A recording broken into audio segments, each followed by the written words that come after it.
लेकिन कोनो बात ना, जिंदगी में अच्छी एक्टिंग उसी को मिलती है जिसके पास सबसे ज्यादा मुसीबत है, वो सबसे बड़ा होता है। और आने वाले समय में उससे बड़ा कोई नहीं। रीजन ये होता है कि उसको दुनिया सीख देती है। आप मुसीबत से कभी घबराइए मत, वो आपकी ताकत है। जैसे जैसे आप निकलते जाइएगा वैसे ही आपकी उपलब्धियां बढ़ती जाएगी दुनिया में। तो कभी भी मुसीबत को दिल से ना हंसत रहिए, हंसल सीख जाए तो हर दुख दूर हो जाएगा।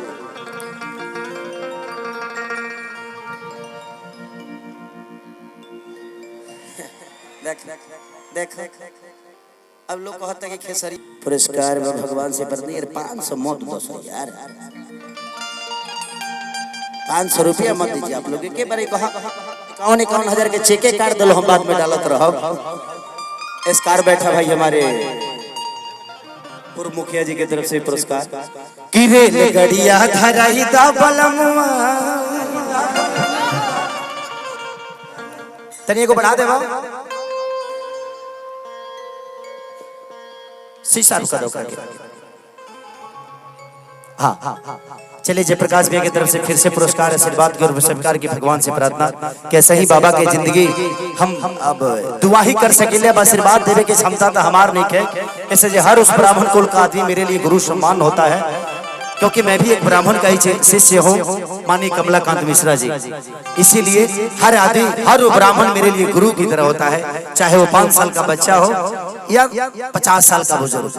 देखा बाबू रे बाबू बाबा रे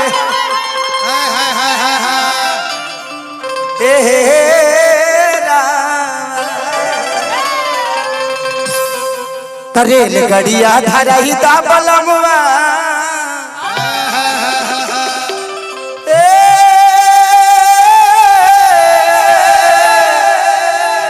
हे राजा हो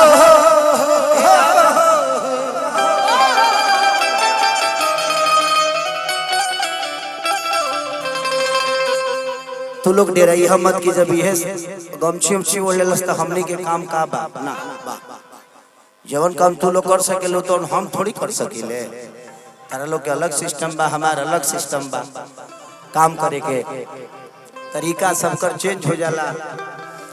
किरे गड़िया धराई दा बलमुआ, रेल गड़िया धराई दा बलमुआ, जाई हर धाम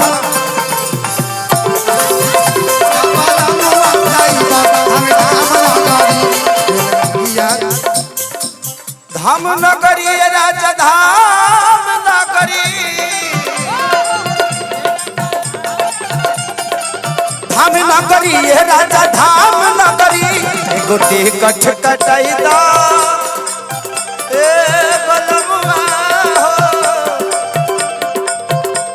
गोटी कठ कटाई दा बलमुआ, जाई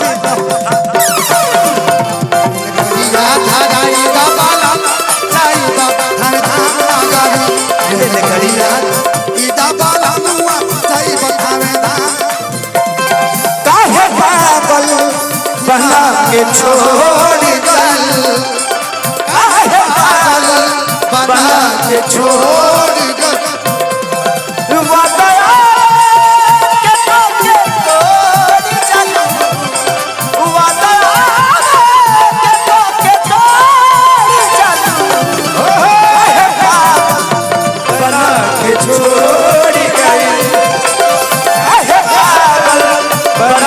छोड़ गई गड़िया धराई दा बलमुआ,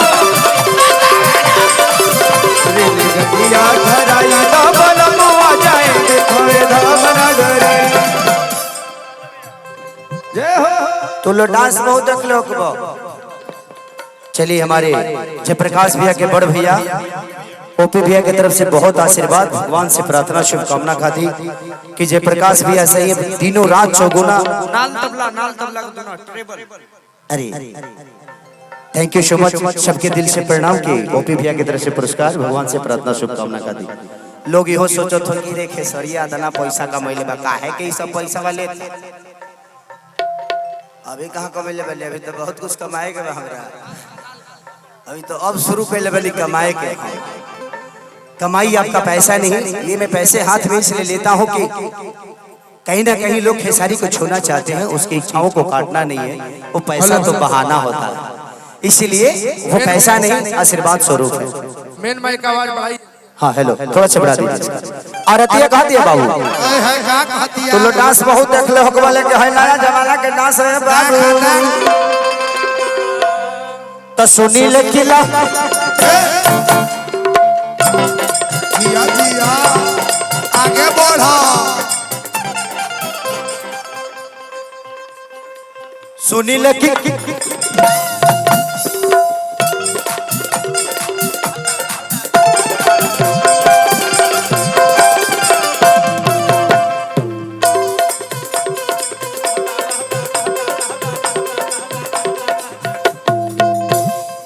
भोजपुरी है,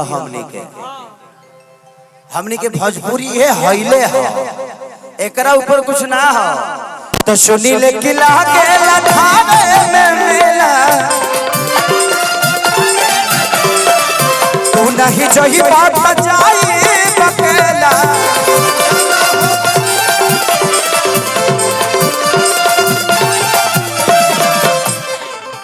एगो चुनरी एगो चुनरी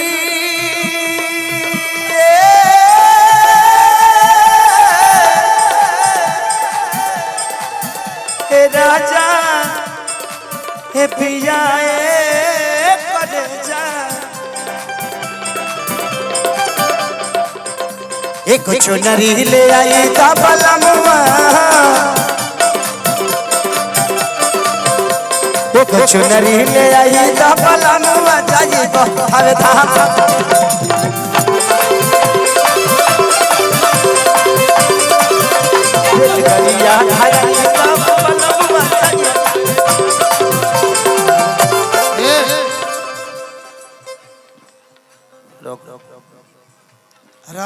का नाम है तहार?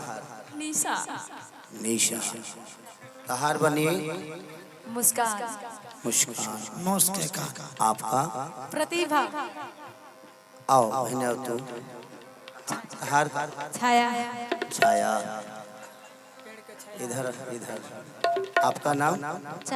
भैया भैया ये चांदनी है। आपका एक गाना आया था, आवा ये बलमुआ मुलायम कर चाच के, इनमें इतना ज्यादा हिट हुई थी ये। अच्छा इसी ने मुलायम किया था। आप गर्मी भरी धरी रहिएगा, क्योंकि बहुत इधर गर्मी है ना, सबका उठ फट जाता है। आप रहिएगा तो मुलायम करते रहिएगा। भेसलिंग हो तुम, अपना नाम भेसलिंग रखना, मुस्कान से हटा दो। चलिए थैंक यू आप लोगों को, इन कलाकारों। एक बार आप लोग थोड़ा सा प्रणाम कर लीजिए जनता को, एक बार ताली बजा दीजिए आप लोग। होई प्रणाम कौन हो रे? तिरछे मारती है ये, कोई बात नहीं बेटा, सम्मान तो सम्मान होता है। औरत कहती है कि पूजा पयाइल मारे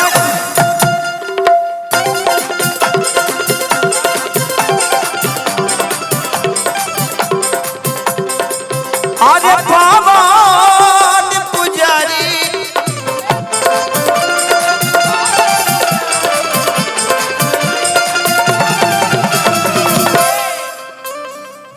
तू नहीं जोई बल के जाई खेसारी।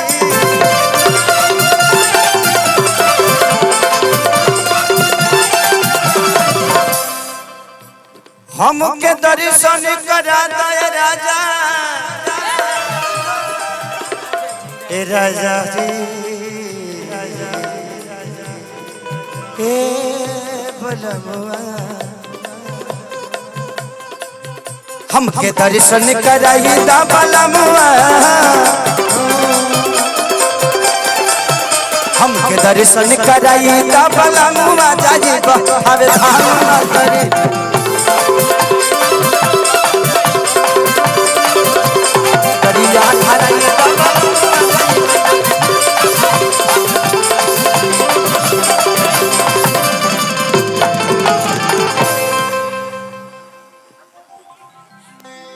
चाप की चापुट करबो सका हमरा के।